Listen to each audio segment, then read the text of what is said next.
Welcome to our channel. Please subscribe for more recent updates on football. Manchester City boss Pep Guardiola believes Erling Haaland has already silenced the doubters after his debut double sank West Ham 2-0. Haaland had faced some criticism for his underwhelming performance in the Community Shield defeat by Liverpool last weekend. But the £51 million striker announced his arrival in the Premier League in style with a goal in each half, a penalty followed by a neat finish to open his City account. 1 week ago he could not adapt to the Premier League.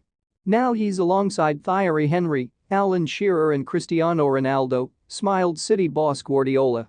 He's a guy with incredible talent, a scorer of goals. I've known him for a month.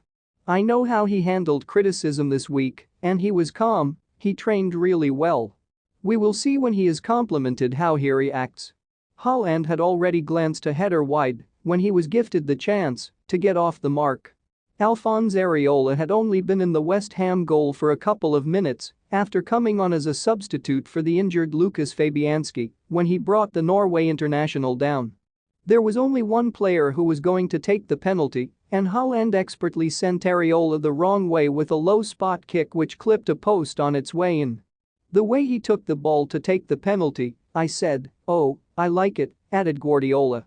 "I think if someone were to take this ball, he would have punched his teammates in the face. I'm pretty sure of that, and it is a good sign. You've got to be self-confident, ambitious and have a ruthless mentality." And of course, he scored it.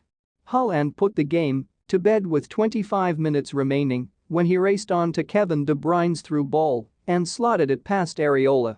The 22-year-old probably fancied another debut hat-trick, having managed the feat twice before, but Guardiola took him off with 15 minutes remaining.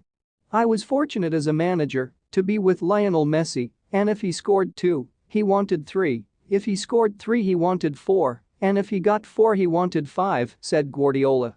The top goalscorers, the strikers, they are never satisfied. They are always hungry, starving, they always want more and more. But at the same time, I have to involve the new players and make sure everyone gets the minutes. West Ham did look there for the taking. Despite a summer of rebuilding, they somehow contrived to start the season with only one centre-half available. It was really difficult, said manager David Moyes, who revealed defender Issa Diop had not made himself available to play. "They played really well. We found it very hard today. It was really difficult tactically to deal with. We couldn't get near them today. From our point of view we were resilient, we hung in there and stuck at it. But today the talk should be about Manchester City. They played very well. Hopefully we can do better in the weeks and months to come." Most managers who had won 4 league titles in 5 years would opt for continuity over the summer, or at the very most a few minor tweaks, a topping up of the talent pool to ensure they remain in control of the domestic setup. Pep Guardiola is not most managers. He is a restless innovator, believing in his own ideas, but also deeply anxious about where the game is heading. It is a blessing and a curse, no doubt, and it has made this summer the most interesting since his arrival in England. Manchester City ought to be in an obvious position of strength. After winning the Premier League title last season with 94 points, they have added the best young striker in the world at the bargain price of £64 million.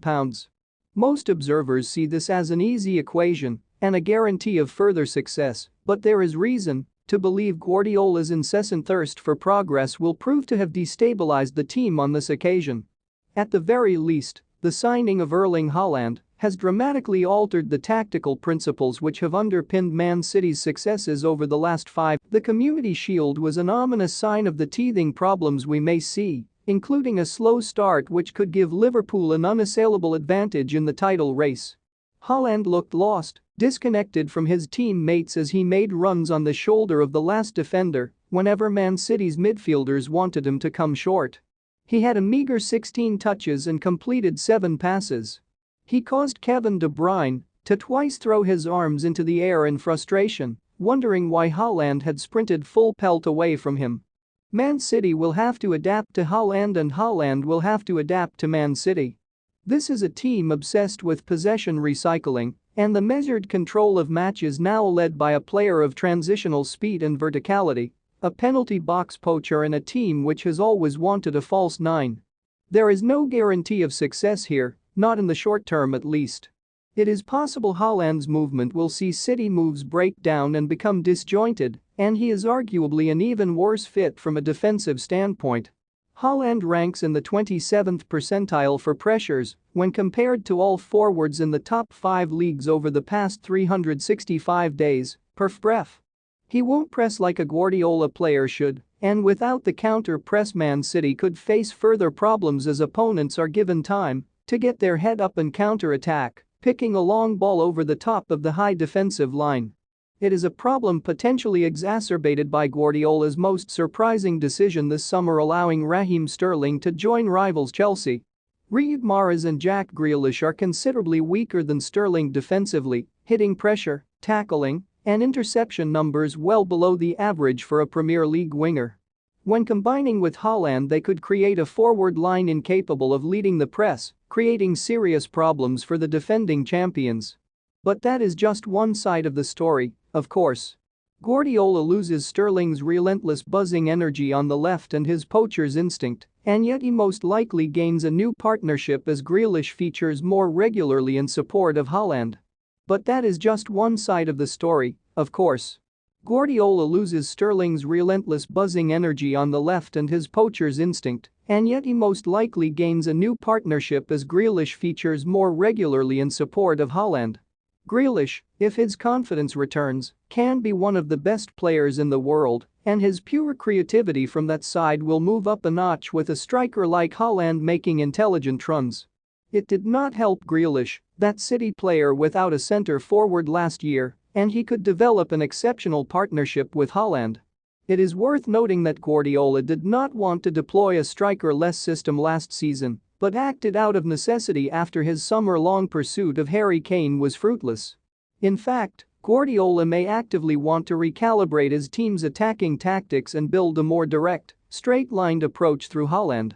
Last season Man City were often slowed down by deep-lying opponents such as Crystal Palace and Southampton, but with Haaland's runs there will be opportunities this year to get in behind before teams have a chance to retreat into their shell. Plus there is simpler equation, the one in which Haaland's 86 goals in 89 games for Borussia Dortmund shows he will score ruthlessly when the ball drops to him in the area, which it is bound to do given Man City's quality in all areas. Even a poor performance in the Community Shield yielded 3 decent chances. Nobody creates more than Man City, and nobody attempts more crosses either. Haaland's movement should lead to goals, even if City's build-up play is a little more chaotic. Nevertheless, it is a more precarious situation than most are presuming. Man City could well be more vulnerable on and off the ball, while Haaland and his teammates adapt to each other. West Ham United will be quietly confident of getting off to a strong start on Sunday. Subscribe for more information.